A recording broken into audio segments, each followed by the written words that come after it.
ஆடு என்னவோ கம்பீரமாகத்தான் இருந்தது, ஆனால் மனிதர்கள் தான் இங்கு மந்தையாகி போனார்கள்.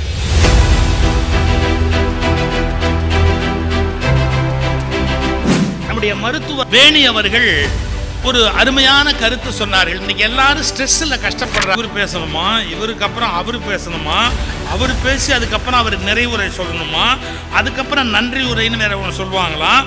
இதெல்லாம் முடிஞ்சு நம்ம இங்கேருந்து வீட்டுக்கு போய் அந்த ஃப்ரிட்ஜை திறந்து சாம்பாரை கொதிக்க வச்சு எப்படி சாப்பிட்றது? வாழ்க்கையை நம்ம எப்படி கொண்டு போகணும் அப்படின்னா நமக்கு ஒரு தெளிவு இருக்கணும். நீங்கள் ஏன் கை தட்டினீங்கன்னு எனக்கு தெரியல, எனக்கு ஒன்றும் புரியல. சாதாரண ஒரு விஷயம் சொன்னேன், அவ்வளோதான். நீங்க 100% நான் கரெக்டா பண்ணிட்டேன் அப்படின்னா இந்த நாய் இதை பண்ணிருக்கலாம் அப்படின்னு சொல்றதுக்கு உலகத்தில் 4 பேர் ரெடியா தான் இருப்பார். இவரின் நூல்களின் பெயரிலேயே கருத்துக்கள் இருக்கிறது. சொல்கிறேன் சரியா என பார்த்து கொள்ளுங்கள்.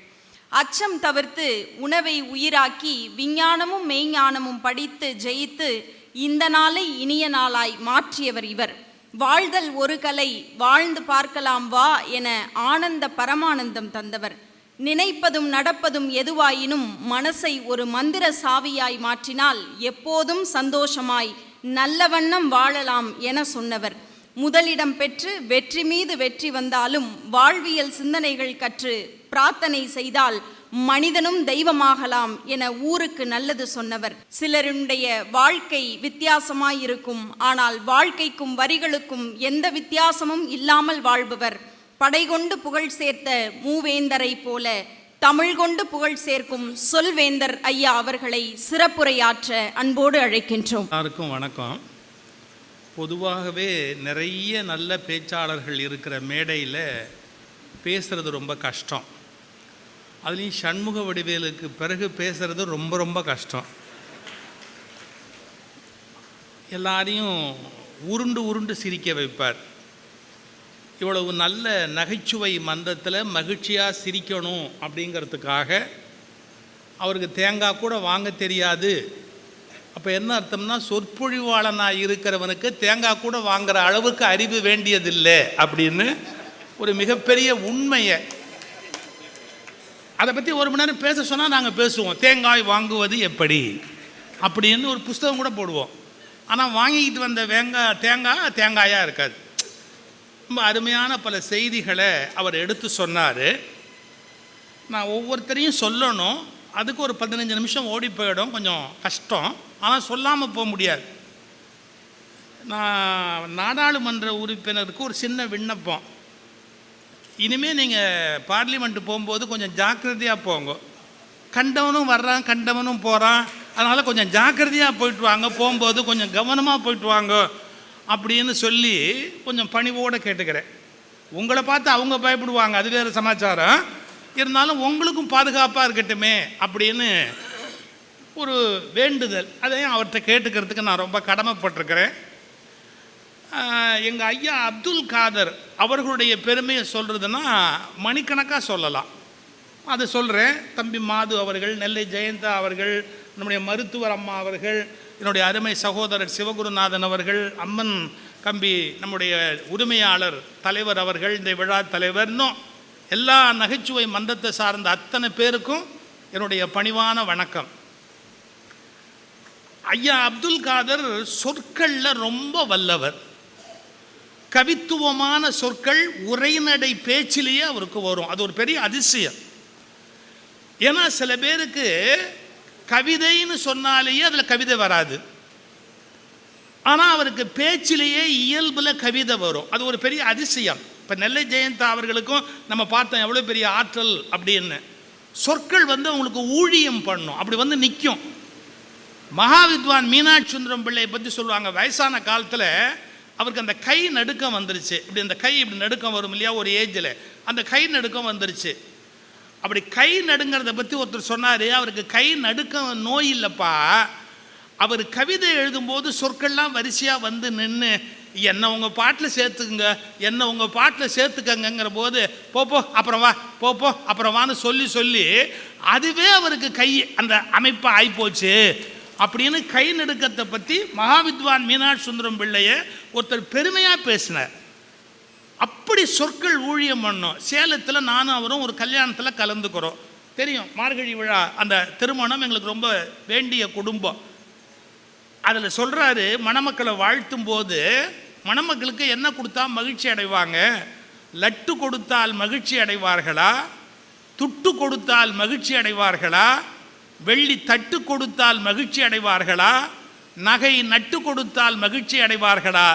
இல்லை, விட்டு கொடுத்தால் மட்டும்தான் இல்லத்தில் மகிழ்ச்சியாக இருக்க முடியும். இது அவங்க 60ஆம் கல்யாணம் ஆனாலும் மறக்க முடியாது. விட்டு கொடுத்தால் மட்டுமே அப்படிங்கிறத ஒரு பெரிய அழகாக டெவலப் பண்ணி அப்படி சொல்லி முடிக்கிற அந்த மொழி ஆளுமை அவருடைய மிகப்பெரிய ஆளுமை. நான், அவர், ஜகத் கஸ்பர் 3 பேரும் ஒரு மத நல்லிணக்க கூட்டம் நடத்துனாங்க. அதில் பேசுகிறோம். ஜகத் கஸ்பர் அவர்கள் உங்களுக்கு தெரியும், யாருன்னு தெரியும். ஐயா பேசுகிறாங்க, நானும் பேசுகிறேன். அவர் சொன்னதை அப்படியே சொல்கிறேன் பாருங்க. பேனாவை பார்த்து ஒரு கவிதை வரி சொல்கிறாரு. நீ யார்? இஸ்லாமியனா? குல்லா போட்டு இருக்கிறாயின்னர். இந்த பேனா மூடி இருக்குது இல்லை, அதுக்கு சொல்கிறாரு, நீ யார்? இஸ்லாமியனா? குல்லா போட்டு இருக்கிறாய்? ஆஹா, பட்டை நாமம் அடித்திருக்கிறாய். அதை விட ஒரு பெரிய அழகு அது. அந்த பேனா இங்கு பேனா. முள் முடி சூடி இருக்கிறாயே, நீ என்ன இயேசுவின் வழியா? அந்த நிப்பு இருக்குல்ல, அந்த நிப்பை பார்த்து சொல்கிறாரு, அந்த முள் முடி சூடி இருக்கிறாயே, நீ என்ன இயேசுவின் வழியா? ஆனால் எழுதும் போது பட்டை அடிக்கிறாயே, சைவனோ? எல்லாத்தையும் சொல்லிட்டு பேனாவை இப்படி மூடிட்டு சொன்னார், அது சரி, எல்லாம் ஒன்று தான். இந்த பேனாவை இப்படி பார்த்தா ஒன்றுன்னு ஒரு அடையாளம் வருது பார்த்தீங்களா? எல்லா மதங்களுக்குள்ளே போனாலும் எல்லாம் ஒன்று தான்ற ஹையஸ்ட் ஃபிலாசபியை நீ குல்லா போட்டு இருக்கிறாய், முள்முடி வைத்திருக்கிறாய், பட்டை அடிக்கிறாய், நாமம் போட்டு இருக்கிறாய் அப்படின்னு அதை எல்லா மதங்களாகவும் சொல்லிட்டு எல்லாம் ஒன்று தான், இது 1 அப்படிங்கிற நம்பர் மாதிரி தானே பேனா நிற்கிது. அப்படி ஒரு சிறந்த கருத்தை கேட்கிறவர்கள் மறக்க முடியாதபடி எடுத்து சொல்லுகிற ஒரு மிகப்பெரிய ஆளுமை எங்கள் அண்ணன் அப்துல் காதர் அவர்கள். வாணியம்பாடியின் வானம்பாடி ஒரு மிகச்சிறந்த ஒரு ஆளுமை அவர்கள். அவரிடத்துலேருந்து நீங்கள் தெரிந்து கொள்ள வேண்டிய பல செய்தி நிறைய இருக்குது. எழுத்து, பேச்சு எல்லாமே அவரிடத்தில் இருக்கக்கூடிய மிகப்பெரிய சிறப்பு. ஒரு காலத்தில் ஒரு திரைப்படம் வந்தது, ஆட்டுக்கார அலமேலுன்னு ஒரு படம் வந்தது. ஞாபகம் இருக்கா உங்களுக்கு? நம்ம அந்த பழைய காலத்தில் ஆடு, குருவி இதெல்லாம் வச்சு கூட நிறைய பாட்டு பாடுவாங்க அந்த காலத்தில். அப்பை நடராஜன் ஒரு பட்டிமன்றத்தில் சொன்னார், ஆட்டுக்குட்டி ஆட்டுக்குட்டி மாமாவை பாரு, அவர் ஆம்பளையா பொம்பளையா என்னான்னு கேளுன்னு ஒரு விஷயம். அப்போ அப்பை சொல்வார், அடேடே ரொம்ப ஆட்டுக்கு இந்த மாதிரி விவரமெல்லாம் ரொம்ப விவரமாக தெரியும் போல் இருக்குது, மனுஷன் ஆட்டை கேட்டு தெரிஞ்சுக்க வேண்டியிருக்கு போல் இருக்கு அப்படின்னு ஒரு கேலியாக சொல்வார். இந்த ஆட்டுக்கார அலமேலுங்கிற படம் வந்து பைத்தியம் மாதிரி ஜனங்க பார்த்து நீங்கள் நம்ப கூட மாட்டீங்க.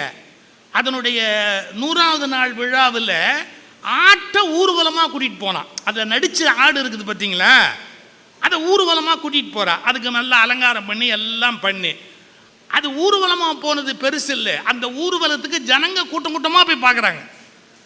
இதை 2 வரியில் அண்ணன் எழுதுகிறாங்க ஒரு கவிதையில். 2 வரியில், ஆடு என்னவோ கம்பீரமாகத்தான் இருந்தது, ஆடு என்னவோ கம்பீரமாகத்தான் இருந்தது, ஆனால் மனிதர்கள் தான் இங்கு மந்தையாகி போனார்கள்.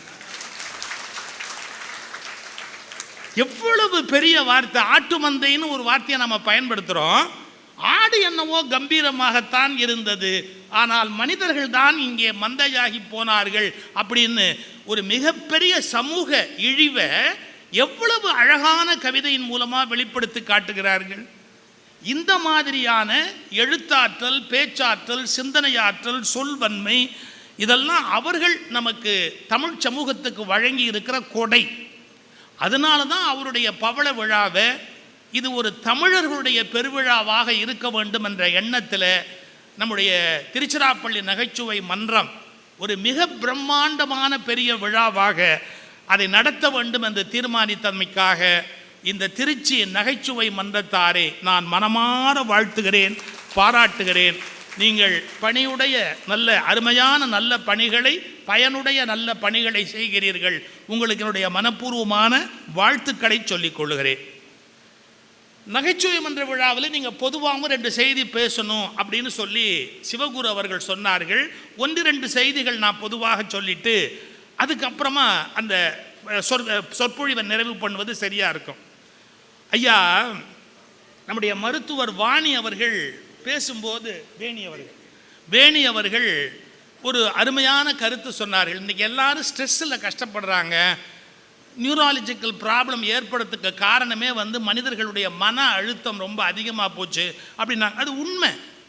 அதாவது எல்லாமே இன்றைக்கி ஒரு பிரச்சனையாக இருக்குது. இப்போவே கூட பல பேர் இங்கே இருப்பாங்களே ஒழிய ஒரு மைல்டு ஸ்ட்ரெஸ்ஸு ஃபார்ம் ஆகும்.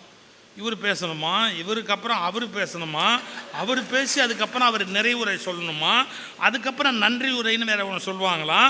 இதெல்லாம் முடிஞ்சு நம்ம இங்கேருந்து வீட்டுக்கு போய் அந்த ஃப்ரிட்ஜை திறந்து சாம்பாரை கொதிக்க வச்சு எப்படி சாப்பிட்றது அப்படின்னு இது நீங்கள் விரும்பினாலும் விரும்பாட்டாலும் இதெல்லாம் நடக்கத்தான் போகுது. இதுலேருந்து ஏதாவது நாம் தப்பிக்க முடியுமா? முடியவே முடியாது, ஒன்றும் முடியாது. அப்போ நம்ம அதை ஏற்றுக்கணுமா இல்லையா? ரொம்ப அழகாக ஒரு டெஃபனேஷன் நம்ம வாழ்க்கையில் வலின்னு ஒன்று உண்டாகுதுங்கிறான் பாருங்க. அதை பற்றி ரொம்ப பியூட்டிஃபுல் டெஃபனேஷன் ஒன்று இருக்குது. வாட் இஸ் பெயின் அப்படின்னு கேட்டான். Pain is nothing but refusing to accept the ரியாலிட்டின்னா. Whenever you refuse to accept the reality, எது அங்கே நிதர்சனமான உண்மையோ அதை நீ ஏற்றுக்கிறதுக்கு மறுக்கிற போதெல்லாம் வலி வரத்தான் செய்யும். Pain is nothing but refusing to accept the reality. அது அப்படிதான் பேராசிரியர் ராதாகிருஷ்ணன் பற்றி சொன்னார் இல்லையா சார்? மனைவியோட எல்லா கேள்விகளுக்கும் பதில் இருக்குன்னு சொல்லவே முடியாது சார். மனைவியாக இருக்கணுங்கிற அவசியம் இல்லை. யாரோட எந்த கேள்விகளுக்குமே எல்லா கேள்விக்கும் பதில் இருக்குலாம் சொல்லிவிட முடியாது. ஏதோ ஒன்று சொல்லி ட்ரை பண்ணி பார்க்கலாம், அவ்வளவுதான். அவங்க அதை ஏற்றுக்கலாம், ஏற்றுக்காமல் போகலாம். அதை பற்றிலாம் நம்ம கவலைப்பட்டோம்னா முடியவே முடியாது. அப்போது வாழ்க்கையை நம்ம எப்படி கொண்டு போகணும் அப்படின்னா நமக்கு ஒரு தெளிவு இருக்கணும். உலகத்தில் சில விஷயம் நடக்கும், அதை நாம் ஏற்றுக்கணும் அப்படிங்கிறதுல ரொம்ப தெளிவாக இருக்கணும். நான் இந்த ஹெச்ஆர் கிளாஸஸ்லாம் எடுக்கும்போது நிறைய பேர் வருத்தப்படுவாங்க. சார் நான் எவ்வளவோ கஷ்டப்பட்டு பண்ணுறேன் சார், ஆனாலும் இதை கிரிட்டிசைஸ் பண்ணுறாங்க சார், குறை சொல்கிறாங்க சார், நான் இன்னும் இப்படி பண்ணலை அப்படி பண்ணலேன்னு சொல்கிறாங்க. இன்றைக்கி ஒன்று சொல்லிட்டு போகிறேன் உங்களுக்கு. நாம் எல்லாமே சரியாக பண்ணிட்டதால் நம்மளை எல்லாருமே பாராட்டுவாங்கன்னு எதிர்பார்க்காதீங்க. எல்லாமே நீங்கள் சரியாக பண்ணிட்டதாலேயே எல்லாருமே உங்களை பாராட்டுவாங்கன்னு எதிர்பார்க்காதீங்க. யூடியூப்பில் கூட என்னுடைய பேச்சில் இருக்குது அந்த பகுதி. ஒரு அமெரிக்கன் சூப்பர் மார்க்கெட்டில் ராத்திரி 8 மணிக்கு க்ளோஸ் பண்ணுற போது ஒரு நாய் உள்ளே வந்தது சார். உள்ளே வந்த நாய் ஒரு பேஸ்கெட்டை கவ்விக்கிட்டு வந்தது. அந்த கடைக்காரர் ஆச்சரியப்பட்டு அடையே இது பேஸ்கெட்டை கவ்விக்கிட்டு வருதுன்னு பார்த்தா அதில் ஒரு குறிப்பு இருக்குது. என்னென்ன வேணும், பால். அது சில பெண்களுக்கு ஒரு நல்ல பழக்கம், காலம்பரை என்ன வேணுமோ அதை ராத்திரி கடை சாத்தினதுக்கப்புறம் எழுதி கொடுப்பாங்க. இதெல்லாம் உள்ளே போட்டுருக்குது பேஸ்கெட்டுக்குள்ளே. அந்த கடைக்காரர் பார்த்துட்டு உடனே பால் பாக்கெட்டு, மேட்ச் பாக்ஸு, காலம்பரைக்கு வேண்டியது முட்டை என்னெல்லாமோ எடுத்து எல்லாம் உள்ளே போட்டு அந்த நாயை எப்படி பார்த்தா பையை திருப்பி காட்டுச்சு, அதில் பணம் இருக்குது. அந்த பணத்தை எடுத்துட்டு அவர் சில்லறையை போட்ட உடனே வாலாட்டுச்சு. அதாவது தேங்க்ஸ் பண்ணுதான், நன்றி அப்படின்னு. இவருக்கு அந்த நாயை பார்த்து ஒரே ஆச்சரியம். அடே எப்படிப்பட்ட நாய்! டக்குன்னு கடையை முன்னாரு, இது யார் வீட்டு நாயின்னு பார்க்கணுன்னு ஃபாலோ பண்ணி கூட வந்தா பஸ் ஸ்டாப்பில் நின்று நம்பர் பார்த்து ஏறுது. அங்கெல்லாம் டிரைவர்கிட்ட தான் டிக்கெட் வாங்கணும், கண்டக்டர்னு தனியாக இருக்க மாட்டாங்க. இவர் நேராக டிரைவர்கிட்ட போய் அந்த சில்லறையை அந்த பையை காட்டுது. அவர் எடுத்துகிட்ட உடனே கரெக்டாக அது ஸ்டாப்பு வரும்போது மறுபடியும் வாழை ஆட்டுச்சு. எங்கே இறங்கணுமோ அங்கே வாழை ஆட்டுச்சு. டிரைவர் வண்டியை நிறுத்தினார், இறங்கிருச்சு. உடனே இந்த கடைக்காரரும் கூட இறங்கி இது யார் வீட்டு நாயின்னு பார்த்தா ஒரு சிக்னல் வருது சார், ரோடு சிக்னல் பார்த்து கிராஸ் பண்ணுது. நிறைய நாய் சிக்னலை மதிக்கிறதே இல்லை. நீங்கள் ஏன் கை தட்டினீங்கன்னு எனக்கு தெரியல, எனக்கு ஒன்றும் புரியல. சாதாரண ஒரு விஷயம் சொன்னேன், அவ்வளோதானே. நிறைய நாய் சிக்னலை மதிக்கவே மாட்டேங்குது இல்லை. இந்த நாய் சிக்னலை மதிச்சுட்டு கிராஸ் பண்ணி அந்தாண்ட போச்சு. அந்த வீட்டுக்கு போய் சார் காலிங் பெல் அடிக்குது சார். அந்த வீட்டுக்காரன் கதவை திறந்தான். இந்த சூப்பர் மார்க்கெட்காரன் நினச்சா என்ன நாய் எவ்வளோ பிரில்லியன்ட்டுன்னு. ஆனால் அந்த வீட்டுக்காரன் கதவை திறந்தவன் மட்டேன்னு அந்த நாய் தலைமையில் ஒன்று வச்சாம பாருங்க, வச்சுட்டு அறிவு கெட்ட நாய் அப்படி. இந்த கடைக்காரன் கோபமாக சொன்னான், இந்த மாதிரி ஒரு நாயை நான் என் லைஃப்லேயே பார்த்ததில்லை, எவ்வளோ ப்ரில்லியண்ட்டாக எல்லாம் பண்ணுது, அதை போய் அறிவு கெட்ட நாயேன்னு அடிக்கிறியே. அந்த வீட்டுக்காரன் சொன்னான் பாருங்க ஒரு வார்த்தை, எத்தனை தடவை இதுக்கு சொல்லியிருக்கேன் தெரியுமா, நீ போகும்போதே சாவியை எடுத்துகிட்டு போ, வந்து காலிங் பெல் அடிக்காத, திறந்துட்டு நீயா உள்ளவான்னு சொல்லியிருக்கிற. இந்த நாய்க்கு அது விளங்குச்சா அப்படின்னா. நீங்கள் வாழ்க்கையை புரிஞ்சுக்கணும். நீங்கள் உங்கள் வாழ்நாள் முழுக்க பார்த்து பார்த்து எல்லாருக்கும் ஒன்று பண்ணியிருந்தா கூட இந்த நாய் இதை ஏன் செய்யலை அப்படின்னு கேட்குறதுக்கு 4 பேராவது உலகத்தில் இருப்பான். இதை தயவு செய்து புரிஞ்சுக்கோங்க. நீங்கள் 100% நான் கரெக்டாக பண்ணிட்டேன் அப்படின்னா இந்த நாய் இதை பண்ணியிருக்கலாம் அப்படின்னு சொல்கிறதுக்கு உலகத்தில் 4 பேர் ரெடியாக தான் இருப்பேன். அதை பற்றி நம்ம கவலைப்படக்கூடாது. யார் என்ன சொல்கிறாங்க அப்படிங்கிறத பற்றி கவலைப்படக்கூடாது. பட் அதுக்கு ஒரு குவாலிஃபிகேஷன் வேணும். அது என்ன? அதான் அறிவு வளர்ச்சிக்கு அடையாளம். யார் புகழ் உரைக்கு மயங்குவதில்லையோ அவர்கள் விமர்சனங்களுக்கும் பயப்படுவது இல்லை. இதுதான் கிளாரிட்டி. யார் புகழ் உரைகளை பெரிதாக எடுத்துக்கொள்வதில்லையோ அவர்கள் விமர்சனங்களையும் பெரிதாக எடுத்துக்கொள்ள மாட்டார்கள். புகழுக்கு இயங்காதீர்கள், உங்களை பற்றிய குறைகளையும் பொருட்படுத்தாதீர்கள். உங்களுக்கு மன அழுத்தமும் இருக்க முடியாது, மன வருத்தமும் இருக்க முடியாது. இதை தெரிஞ்சுக்கணும். இன்னொன்று என்ன தெரியுங்களா, இப்போ நம்மளை குறை சொல்கிறத பற்றி சொன்னேன். நம்மக்கிட்ட சுற்றி இருக்கிறவங்க 100% பெர்ஃபெக்டாக இருக்க முடியாது. 100% பெர்ஃபெக்டாக நம்மக்கிட்ட கொஞ்சம் முன்ன பின்ன கணக்கு கொடுப்பாங்க, கொஞ்சம் முன்ன பின்ன ஒரு 10 காசு 20 காசு ஒரு அட்ஜஸ்ட் பண்ணி தான் ஏதாவது ஒன்று கொடுப்பாங்க. வருத்தப்படவே கூடாது. நான் படித்த பொன்மொழிகளில் என்னை ரொம்ப தூக்கி சாப்பிட்ட பொன்மொழி என்ன தெரியுங்களா, நல்ல நீரில், இந்த வார்த்தையை கவனிக்கணும், நல்ல நீரில் மீன்கள் வாழ முடியாது, நல்ல நீரில் மீன்கள் வாழ முடியாது, அதுபோல் மிக நல்லவனுக்கு பின்னால் மக்களால் நிற்க முடியாது. எவ்வளோ பெரிய வார்த்தை தெரியுங்களா? என்ன, அழுக்கான தண்ணியில் தான் பூச்சியும் புழுவும் இருக்கும், மீன் இருக்கும். பளிங்கு மாதிரி தண்ணி சுத்தமாக இருந்ததுன்னா மீனால வாழ முடியாது. அதனால இந்த நாட்டில் 100% சுத்தமா அப்படின்னா புழுகுறான்னு அர்த்தம், சான்ஸ் கிடையாதுன்னு அர்த்தம். கொஞ்சம் முன்ன பின்ன தான் இருப்பான். இது லட்சத்தில் இருக்கும், சிலது கோடியில் இருக்கும். அதான் வித்தியாசமே ஒழிய பெருசாக நீங்கள் அது எல்லாம் 100% பெர்ஃபெக்டா அப்படின்னா 100% perfection not at all possible. Practically not at all possible. Compromise இல்லாமல் உலகத்தில் வாழ முடியுமா? சில பேர் சொல்லுவாங்க, என் டிரைவர் கொஞ்சம் புத்திசாலியாக இருக்கலாம், என் செக்ரட்டரி இன்னும் கொஞ்சம் இன்டெலிஜென்ட்டாக இருக்கலாம், என் ஒய்ஃப் இன்னும் கொஞ்சம் அறிவாளியாக இருந்திருக்கலாம், இருந்திருந்தால் ஒன்று ரிஜெக்ட் பண்ணியிருப்பாள். இப்போ நானே பாதி என் ஒய்ஃப்ட்ட சொல்வேன், ஏன்னா இது உனக்கு தானாக தோணாதா, உனக்கு இது தானாகவே புரியாதான்னு. அதுக்கு ஒரு பதில் சொல்லுவா பாருங்க, புரிஞ்சிருந்தா நான் மீட்டிங்க்கு நானும் 1 லட்சம் ரூபா வாங்கியிருப்பேன். புரியாததால தான் திட்டு வாங்கிக்கிட்டு உட்காந்துருக்கேன். புரியுதா? புரியாததுங்கிறதுக்கு புரியுதான்னு கேட்குறேன். எப்படி? புரிஞ்சிருந்தா நானும் மீட்டிங்க்கு 1 லட்சம் ரூபா கேட்டிருப்பேன். புரியாததால தான் நான் இங்கே உட்காந்து திட்டு வாங்கிக்கிட்டு இருக்கிறேன். புரியுதா அப்படின்ட்டு உள்ளே போவா. அடுத்தாப்புல ஒரு கேள்வி கேட்டா, சார் ஒரு நாள் உனக்கு எத்தனை தடவை நான் ட்ரெயின் பண்ணுறேன், எவ்வளோ சொல்லி கொடுக்குறேன், உன்னை மறந்துடுறீங்க. என்ன எப்பவுமே நான் உங்களை விட 5 வயசு சின்னவ, எப்பவுமே நான் உங்களை விட 5 வயசு சின்னவ. என்ன அர்த்தம்? நீ எவ்வளோ குரோத்துக்கு போனாலும் என்னோட குரோத் கொஞ்சம் பின்னாடி தான் இருக்கும். இது ஏன் உனக்கு விளங்கலைன்னு கேட்குற. கரெக்டு. எப்பவுமே நான் உன்னை விட 5 வயசு சின்னவ, இது உனக்கு விளங்கலையா அப்படின்னு கேட்குற. இப்போ நம்மளை விட நம்ம யாரையோ குறை சொல்கிறோம், இவங்க இப்படி இல்லை அப்படி இல்லை அப்படி இல்லை இப்படி இல்லை. நீங்கள் லைஃப்பில் அதை ஒரு ஸ்ட்ரெஸ்ஸாக, ஒரு வருத்தமாக, ஒரு வேதனையாக எடுத்துக்கிட்டு எப்போ துன்பப்படுறதா இருந்தாலும் துன்பப்பட்டுக்கிட்டே இருக்க வேண்டியது தான். இதுக்கு நான் வழக்கமாக ஒரு சம்பவம் சொல்கிறது உண்டு. ஒரு தடவை மார்க்கெட்டில் நம்ம ஊரில் தெனாலிராமன் மாதிரி முல்லா நசுருத்தீன்னு ஒரு கதை சொல்லுவாங்க அராம்பில். அவர் மார்க்கெட்டில் கழுதையில் இப்படி போயிட்டு இருக்கிறாரு. அங்கே அராபிலெல்லாம் வந்து கழுதை அவங்க வீட்டில் வாகனமாக வளரும். அதில் அவர் போயிட்டுருக்கிறாரு, அதில் போயிட்டுருக்கிறாரு. வேகமாக போகிறாரு, பயங்கர வேகத்தில் போகிறாரு. உடனே கடைக்காரெல்லாம் கேட்டான், முல்லா எங்கே வேகமாக போகிறீங்க, எங்கே வேகமாக போகிறீங்க, என்ன அவசரம், எனி ப்ராப்ளம் அப்படின்னு கேட்டான். அவர் பதிலே சொல்லலை, அவர் பாட்டுக்கு போயிட்டார். இவங்களுக்கெல்லாம் என்ன வருத்தம்னு கேட்டால், நம்ம கேள்வி கேட்டு பதில் சொல்லலையேன்னு வருத்தப்படுவாங்க. இன்றைக்கி தெரிஞ்சுக்குங்க, ஒருத்தரை சௌக்கியமானு கேட்குறது தான் நம்ம வேலையை ஒழிய பதில் சொல்கிறதும் சொல்லாததும் அவன் இஷ்டம். நம்மால் பல பேர் நான் கேட்டேன் பதில் சொல்ல மூஞ்சியை திருப்பிட்டு போயிட்டான், இனிமேல் அவன் மூஞ்சியில் எப்படி முடிப்பேன், கேட்குறதோட என் வேலை முடிஞ்சு போச்சு. விருப்பப்பட்டால் பதில் சொல்லலாம், விருப்பப்படாட்டி பதில் சொல்லாமல் போகலாம். இப்போ டிவி இன்டர்வியூவில் போய் நாங்கள் உட்காடுறோம், எங்களை வேணும்னே இம்சை பண்ணுற மாதிரி கேள்வி கேட்பாங்க. அதாவது என்ன சொன்னால் அவமானப்படுத்தலாம் அப்படிங்கிறதுக்கு கேள்வி கேட்பாங்க. உடனே சில பேர் என்ன பண்ணுவாங்க, தாட் பூட்டு மைக்கை பிடுங்கி தூக்கி அந்தாண்ட போட்டு இன்டர்வியூ விட்டு அந்தாண்ட ஏஞ்சி போவாங்க. ஒன்றும் அவசியமே கிடையாது. நம்மளை இன்டர்வியூ பண்ணுறவன் 4 கேள்வி தப்பாக கேட்டால் என்ன சொல்லலாம், நெக்ஸ்ட் கொஸ்டின். ஏன் கேட்கறதுக்கு உனக்கு ரைட் இருக்கிற மாதிரி பதில் சொல்லாமல் இருக்கிறதுக்கு எனக்கு ரைட் இருக்குது. கேட்கறதுக்கு உனக்கு ரைட் இருக்குன்னா பதில் சொல்லவோ சொல்லாமல் இருக்கவோ எனக்கு ரைட் இருக்கு. நீ உன் ரைட்டை பாரு, நான் என் ரைட்டை பாரு. நெக்ஸ்ட் கொஸ்டின் முடிஞ்சு போச்சு. அதை விட்டுட்டு மைக்கு தூக்கி போட்டு தாட்டு பூட்டுன்னு பிபி எகிரி வீட்டுக்கு வந்து மாத்திரையை போட்டு எதுக்கு இதெல்லாம்? நம்ம வாழ்க்கையில் எப்போவுமே என்ன பண்ணுறோம், அவன் இப்படி இருக்கலாம், இவன் இப்படி இருக்கலாம்.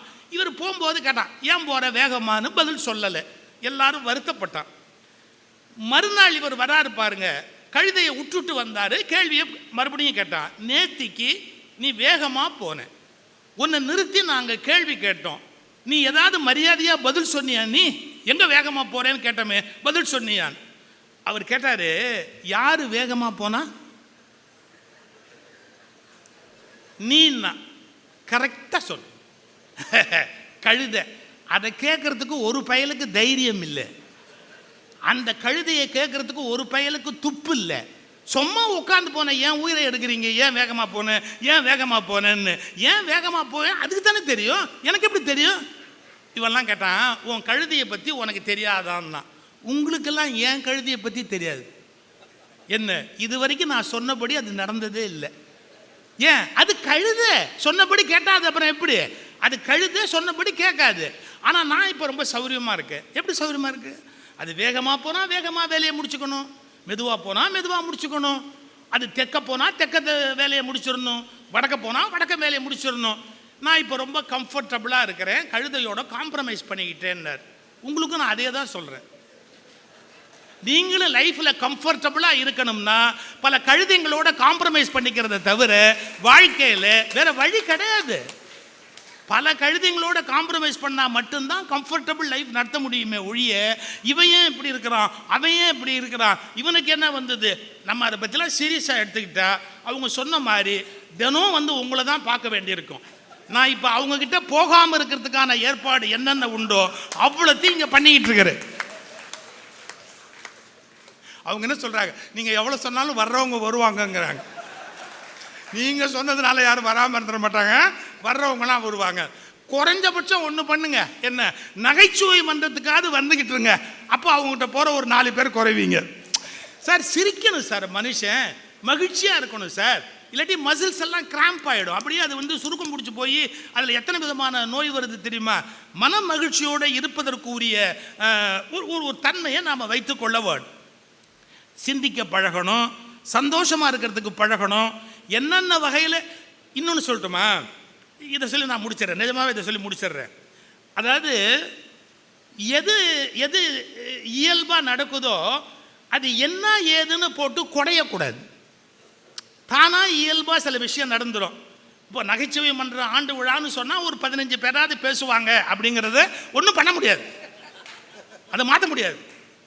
நீங்கள் லைன்ஸு ரோட்டரி எல்லாம் போனீங்கன்னா முதல்ல பேனர் ப்ரெசன்டேஷன் அப்படின்னு ஒரு 2.5 மணி நேரம் நடத்திட்டு அப்புறம் சொற்பொழிவாளரை சாப்பாட்டு நேரத்தில் கரெக்டாக விடுவாங்க. கரெக்டாக அங்கே அந்த அந்த சாப்பாடு திறந்ததுக்கு அப்புறமா பேசு, முடிஞ்சா பேசு அப்படின்னு விடுவாங்க. அதெல்லாம் பற்றி நம்ம இதெல்லாம் கவலைப்பட முடியுமா? இது சொற்பொழிவு நமக்கு சாப்பாடு போடுது, அவனுக்கு போடுதோ இல்லையோ நமக்கு சாப்பாடு போடுது, நாம் பாட்டுக்கு பேசிட்டு போயிட்டே இருக்க வேண்டியது தான். வேறு என்ன பண்ண முடியும்? நான் என்னதுக்கு சொல்ல வரேன், சில விஷயம் நடக்குதுன்னு சொன்னால் உங்கள் லைஃப்லேயே இது அறிவுபூர்வமாக இதை நான் ஆராய்ந்து ஒரு சின்ன எக்ஸாம்பிள் சொல்லட்டுமா? ஓஷோ ஒரு கதை சொல்கிறாரு. இந்த தவளை இருக்குல்ல, தவளைக்கு ஒரு கஷ்டம் உண்டு, அதுக்கு நடக்க முடியுமா? நீங்கள் தவளை நடந்து போய் என்றைக்காவது பார்த்துருக்கீங்களா? தத்தி தான் போகும் தவக்கலை. இந்த தவளைக்கு நடக்க முடியாது. அதுக்கு ஒரு ஆச்சரியம் என்னன்னு கேட்டிங்கன்னா, இந்த 2 காலை பின்னாடி இப்படி ஊனி அப்படி ஜம்ப் பண்ணி முன்னாடி காலை அப்படி வச்சு ஜம்ப் பண்ணி தான் தவளை போகும்.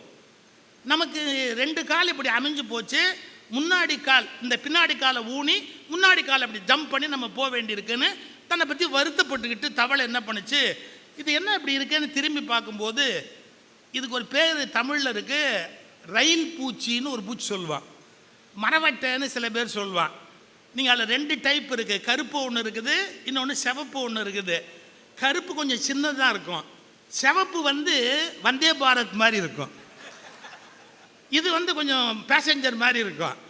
அந்த அந்த சிவப்பாக இருக்குது பார்த்தீங்களா, அதுக்கு எண்ணி பார்த்தீங்கன்னா கால் எப்போவாது பொழுது போகாத போது வச்சு எண்ணி பாருங்க, அப்போ தான் உங்களை பற்றி பக்கத்து வீட்டுக்காரன் தப்பாக நினைப்பான். நீங்கள் அதை எண்ணி பாருங்கள். ஐ திங்க் ஒரு 200 காலாவது இருக்கும், அதுக்கு ஒரு 200 காலாவது இருக்கும். எதுக்கு? அந்த பூச்சிக்கு.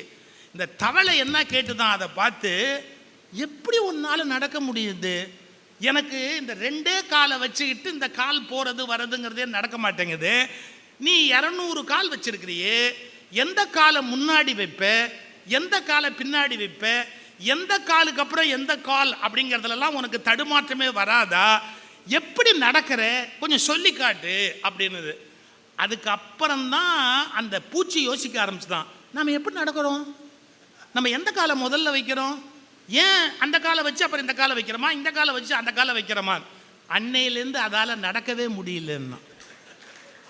இப்போ நான் சொல்கிற விஷயம் சாதாரணமான விஷயம் இல்லைங்க. பல பேர் லைஃப்பில் வேண்டாத விஷயங்களை குடைய ஆரம்பித்து தான் அவன் லைஃபையே கெடுத்து ஒரு அறப்பைத்தியமாக தெரிஞ்சுக்கிட்டே உட்காந்துருப்பான். அதை ஏதோ குண்டலினின்னு ஒன்று இருந்தால் இருந்துட்டு போகுது, இல்லைன்னா இல்லாமல் போகுது. அந்த குண்டலினி ஏறுமாமே சார், அது இங்கேருந்து மேலே ஏறுமா, நிஜமாவே ஏறுமா, ஆஃப்ஹெச்பி மோட்டர் வச்சா ஏறுமா, அது ஏறுறவன் அரலூசாக மாறிடுவானாமே, கரெக்டாக நான் ஏற்றி பார்க்க, இதெல்லாம் நமக்கு வேண்டியதே இல்லை. உனக்கா குண்டலினி ஏறுனா ஜம்ப் பண்ணு, குண்டலினி ஏறலையா கம்முன்னு விட்டுடு. இது எப்படி என்ன ஏதுன்னு ரிசர்ச்சில் போய் நீ மாட்டேன்னா பல சமயத்தில் கஷ்டப்பட வேண்டியிருக்கும். இப்போ நீங்கள் பல பேர் சொல்லுவாங்க, எனக்கு வாழ்க்கையில் ரொம்ப பிரச்சனையாக இருக்குது, தாயத்தை கட்டலாமான்னு நான் யோசிக்கிறேன். நான் ரிலீஜியஸ் ஃபைத்தை கிண்டல் பண்ணுறேன்னு தப்பாக நினைக்காதீங்க. நான் எந்த ஒரு விஷயத்தையும் குறை சொல்லலை. எல்லா மதங்கள்லையுமே இது மாதிரி நம்பிக்கை இருக்குது, எல்லா மதங்கள்லையுமே இருக்குது. அதாவது ப்ரே பண்ணி பார்க்கலாம், தொழுகை பண்ணி பார்க்கலாம், கயிறு கட்டி பார்க்கலாம், தாயத்தை கட்டி பார்க்கலாம், இதெல்லாம் ஒவ்வொரு ரிலிஜன்லையுமே இருக்குது. ஸோ எனக்கு எந்த ரிலிஜனை பற்றியும் தனிப்பட்ட முறையில் நான் விமர்சனம் பண்ணல. பல பேர் என்ன சொல்லுவாங்க, என்ன பண்ணுன்னா நான் இந்த ப்ராப்ளத்துலேருந்து வெளியே வருவேன், நான் என்ன பண்ணுன்னா இந்த ப்ராப்ளத்துலேருந்து வெளியே வருவேன், அதுக்கான வழியை சொல்லி கொடுத்துட்டு போகிறேன். புத்தர் ஒரு முறை உட்காந்துருந்தார், குடிக்கணும் தண்ணீர்னு அவருக்கு தோணுச்சு. ஆனந்தன்கிற சிஷ்யனை கூப்பிட்டு சொன்னார், ஆனந்தா எனக்கு தண்ணி குடிக்கணும் போல் இருக்கு, அந்த சுனையில் ஒரு மலையிலேருந்து தண்ணி விடுது, அந்த சுனையில் அங்கே விழுது பற்றியா, அந்த இடத்துல போய் எனக்கு தண்ணி எடுத்துகிட்டு வா, அங்கே தண்ணி நல்லாயிருக்கும், போய் எடுத்துகிட்டு வா, என் கமண்டலத்தை எடுத்துக்கோ, தண்ணி எடுத்துகிட்டு வார். இவர் போய் அந்த இடத்துக்கு போகும்போது ஒன்று நடந்து போச்சு சார். ஒரு மாட்டு வண்டிக்காரன் மாட்டு வண்டியில் அந்த அந்த பகுதியை, அந்த சின்ன ஓடை, அந்த ஓடையை கிராஸ் பண்ணுறான்.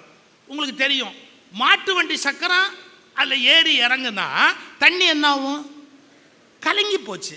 அப்படியே கலங்கி போன உடனே கமண்டலத்தோடு நிற்கிறான். கலங்கின தண்ணியை எப்படி எடுத்துகிட்டு போகிறது அப்படின்னு ஒரு 5 நிமிஷம் நின்னான். அது தெளியுமான்னு பார்த்தான். அந்த வாட்டர் வர்ற ஃபோர்ஸில் தெளியவே இல்லை. அவன் உடனே திரும்பி கேட்டான் புத்தர்கிட்ட, அந்த இடம் கலங்கிருச்சுங்க தண்ணி, நான் வேணா ஒன்று பண்ணட்டுமா, ஒரு 15 அடி இன்னும் அந்த பக்கமாக போய் அந்த தண்ணி எடுத்துகிட்டு வரட்டுமா அப்படின்னா. ஆஹா, அந்த இடத்துலேருந்து தான் தண்ணி வேணும், எனக்கு அதே இடத்துலேருந்து தான் தண்ணி வேணும். இவன் மறுபடியும் போய் நின்று இப்படியே பார்த்தான். 15 நிமிஷம் ஆச்சு, தெளியவே இல்லை. திரும்பி வந்தான், என்னங்க தெளியல அந்த இடத்துல, நான் வேணா இந்த பக்கமாக ஒரு 10 அடி தள்ளி போய் எடுத்துகிட்டு வரட்டுமா, வேணாம் அதெல்லாம் ஒன்றும் வேணாம், நீ அங்கேயே போய் எடுத்துகிட்டு வா. இது மாதிரி ஒரு 3-4 தடவை அலைய விட்டுட்டு கடைசியாக ஒரு 3/4 மணி நேரம் கழித்து தெளிஞ்சிருச்சுங்க நல்ல தண்ணி. அவன் கமண்டலத்தில் எடுத்துகிட்டு புத்தர் கொடுத்தான். இப்போ தான் புத்தர் ஒரு கேள்வி கேட்டார், ஆனந்தா இந்த தண்ணீர் தெளிவடைவதற்கு நீ என்ன செய்தாயின்னு கேட்டார். இந்த தண்ணீர் தெளிவடைவதற்கு நீ என்ன செய்தாய் அப்படின்னு கேட்டார். அவன் சொன்னான், நான் ஒன்றுமே செய்யவில்லை அப்படின்னா. இதுதான் வாழ்க்கையே. சில பேர் தங்கள் பிரச்சனைகளை தீர்த்து கொள்வதற்காக இதை செய்யலாமா அதை செய்யலாமா என்று மேலும் மேலும் பிரச்சனைகளை சாக்கடையாக்கி விடுகிறார்கள். சில நேரங்களில் நீ ஒன்றுமே செய்யாமல் இருந்தால் அந்த பிரச்சனை தானாகவே தெளிவடையும். இந்த அடிப்படை சீக்ரெட் பல பேருக்கு புரியல. என்ன தெரியுங்களா, இது உடனே அப்படி பண்ணி பார்க்கலாமா, இப்படி பண்ணி பார்க்கலாமா, அப்படி பண்ணி பார்க்கலாமா, ஒன்றும் வேணாம். அந்த கிளாஸுக்கு போகலாமா, இந்த சாமியார்ட்ட போகலாமா, இந்த தாயத்தை கட்டலாமா, இந்த யாகத்தை பண்ணலாமா, அதை உருட்டலாமா, இதை பண்ணலாமா, இது என்ன பண்ணாலும் சரி. சில நேரங்களில் உங்களுக்கு எதையும் செய்யாமல் இருப்பதன் மூலமாகவே பிரச்சனை தீர்ந்துவிடும். இது பல பேருக்கு புரிய மாட்டேங்குது. புத்த மடத்துக்கு நீங்கள் போய் ஒருத்தன் பைத்தியம் முடிச்சு போச்சுன்னு சொன்னால் ஒன்றுமே பண்ண மாட்டாங்க. வேலைக்கு அவன் சாப்பிடலாம், அவனை யாருமே கண்டுபிடிக்க மாட்டாங்க, யாருமே கண்டுக்க மாட்டாங்க, அவனை பற்றி எந்த கவலையும் போட மாட்டாங்க. அவனுடைய ஈகோவுக்கு இவங்க எந்த விதமான மரியாதையும் கொடுக்காம பேசாமல் இருக்க அவனுடைய அந்த பிரச்சனை இருக்குது பார்த்தீங்களா, அது கொஞ்சம் கொஞ்சமாக வடிஞ்சு போய் அவன் நார்மல் ஆகிடுவான், அந்த இடத்த விட்டு அப்படியே போயிடுவான். இது எதுக்காக சொல்ல வர, எல்லா பிரச்சனைகளையும் உங்கள் சிற்றறிவை வைத்து கொண்டு தீர்க்க தொடங்கினால் அந்த ரயில் பூச்சி நடப்பது எப்படி என்று யோசித்த பிறகு நடக்க முடியாமல் போனதைப் போல வாழ்க்கையில் சில செயல்கள் எப்படி நடக்கிறது என்று நீங்கள் கவலைப்பட ஆரம்பித்தால் அந்த செயல் செய்ய முடியாதபடி போய்விடும். சில நேரங்களில் சும்மா இருப்பதே கூட மிகப்பெரிய நிம்மதியை தரும். சும்மா இரு, சொல்லற. வணக்கம்.